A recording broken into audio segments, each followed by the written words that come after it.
Meow.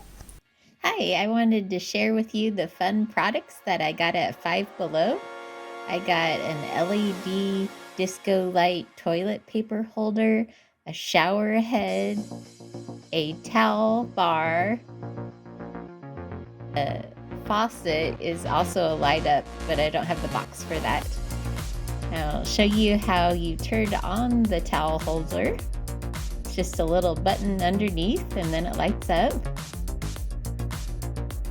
And the toilet paper holder is pretty easy, just a little button there as well.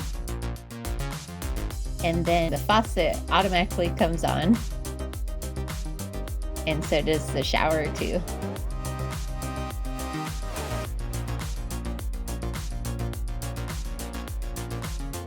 So I got everything going.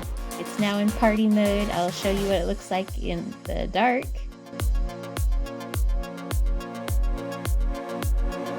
So as you can see, it's a lot of fun to take a shower in here now. Get the sink going.